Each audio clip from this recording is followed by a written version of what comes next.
Welcome to Donmar TV News Channel.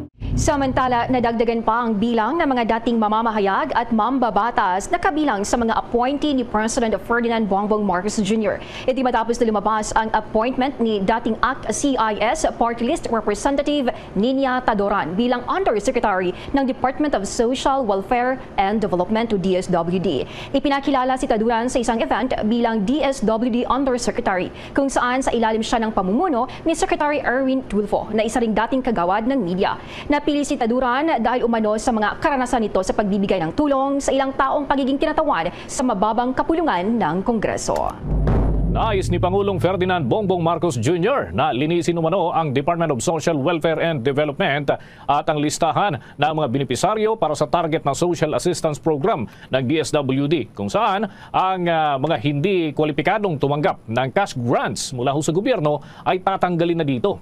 Sinabi ni DSWD Secretary Erwin Tulfo na ilang benepisaryo ang nagtapos na sa Conditional Cash Transfer Program o CCT na kilala sa tawag na Pantawid Pamilyang Pilipino Program o 4Ps. Partikular na ho, yung mga anak na nakapagtapos na ng kanilang pag-aaral ngunit tumatanggi pa rin isuko ang kanilang account at patuloy na tumatanggap ng cash grants. Binigyang diin ni Tulfo na daan-daan libong Pilipino sa buong bansa na naghihintay na mapabilang sa 4Ps ang hindi raw nakikinabang dahil nga doon sa mga existing pa na mga personalidad na hindi naman dapat na nakasama pa sa cash transfer program. Tinukoy ng DSWD ang mga benepisaryo ng 4Ps at iba pang social assistance programs sa pamamagitan huya ng National Household Targeting System para sa poverty reduction o yung listahan upang maisakatuparan ng utos ni Pangulong Marcos at sinabi nga ni Secretary Tulfo na sa susunod na ilang linggo ay maglalabas siya ng amnesty call para ito sa mga hindi kwalipikadong benepisaryo ng 4Ps para maisuko yung kanilang account sa DSWD sa loob ng 30 hanggang 60 araw o maharap daw ang mga ito sa karampatang kaso. Maliban dito, binalak din ng DSWD chief na magpatupad ng reward system kung saan ay mabibigyan ng reward ang isang informer kung may tuturo niya kung sino sa kanilang mga komunidad ang dapat na tanggalin doon sa listahan ng 4Ps. Kauna-unahan sa panunungkulan ng Marcos administration, gumamit na ng veto power si Pangulong Ferdinand Bongbong Marcos Jr. Kaugnay sa panukalang nagtatatag ng Bulacan Airport City Special Economic Zone. Nakita nito ang fiscal risk at ang kakulangan ng pagkakaugnay nito sa mga batas ng ating bansa.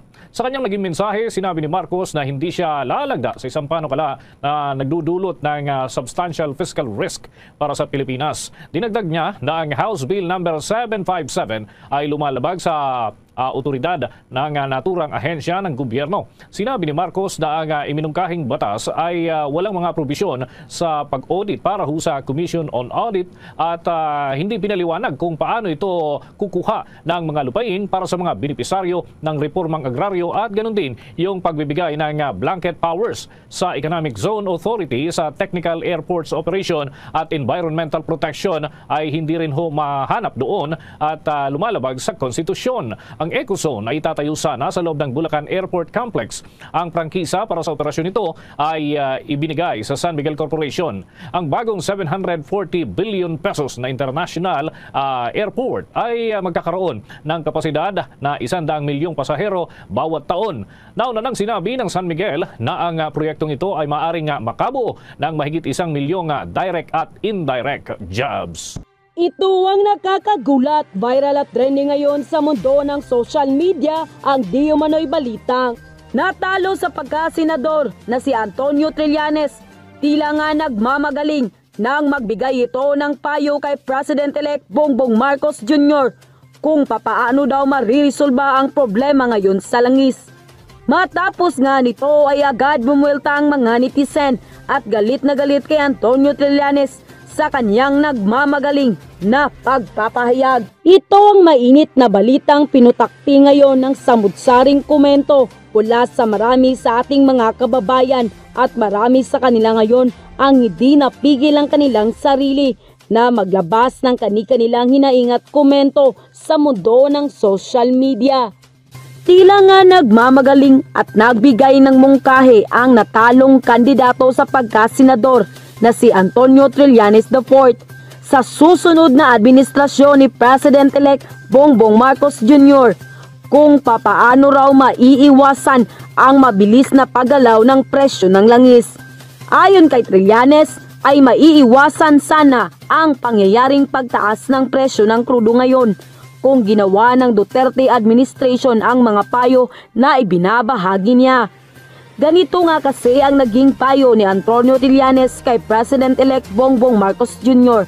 Ayon pa sa kanyang naging statement, "These are what Duterte admin could done the past 6 years and what I hope the Marcos admin would do to prevent absorb the volatility of oil prices. First, compel oil companies to increase the reserve capacity to at least 1 year. This would give them the flexibility to buy oil in the global market when the prices are low and wait it out while the prices are high. Second, prepare the land transport sector to go electric. This should include building charging station and grant subsidies for manufacture of importation of electric vehicles. Third, phase out remaining diesel generators in the energy mix. Fourth, improve the mass transport system. Short term, first, suspend excise tax and VAT on fuel. Second, provide subsidies to the public transport sector. Third, encourage work from home or 4-day work week scheme in both private and public sector whenever applicable. Fourth, employ other fuel-saving measures to reduce aggregate demand. So next time apologists tell you that the government is helpless in dealing with the price of oil, you could give them this list." End quote. Sa pagmamagaling nga ni Antonio Trillanes na tinuruan pa nga niya si President-elect Bongbong Marcos Jr. kung papaano daw ang gagawin para hindi tumaas ang presyo ng langis, ay dito na siya agad binueltahan ng maraming netizen dahil sa naging controversial statement ni Antonio Trillanes. And the netizen posted, "Ito yung manliligaw mo after na busted. Ang dami ng sinasabi na against sa'yo kasi hindi makamove on. World crisis itong dinadanas natin. Walang kontrol ang presidente natin. Kulang sa pansin sa Trillanes. Bitter, di nanalo. It means ayaw ka na ng tao. Walang naniniwala sa'yo." Sometimes it's a sign of it does not only happen in the Philippines. It is a global crisis. If war in Ukraine and Russia will stop, then there is a big possibility that the fuel problem will be resolved. Wow naman, feeling concerned, hope for the better. Tagal nyo na sa pwesto, hindi nyo nasusolusyonan. Kahit wala na rate, hindi mahalaga kung sa kanya manggaling. May kasabihan, kahit ano pa maganda mong nagawa, hindi mapapansin sa ayaw sa namumuno. Dahil makikita naman sa taas ng survey ni Tatay Diggs, ibig sabihin nagawa niya ang tamang serbisyo at naibigay niya ang best niya. Paano na lang kaya kung hindi si Tatay Diggs ang nasa gobyerno na dumaan sa 6 na taon? Maraming salamat sa tapang at serbisyong binigay nyo, PRRD, sa sambayan ng Pilipino. End quote. At yun na nga mga kachika, ayon nga sa maraming netizen, tila nga hindi alam ang nangyayari sa buong mundo at ang pagtaas ng presyo ng langis. Iginiit nga rin nila na ang resulta nga ng nakaraang eleksyon ay tila basihan raw ito kung ano ang naging grado kay Trillanes.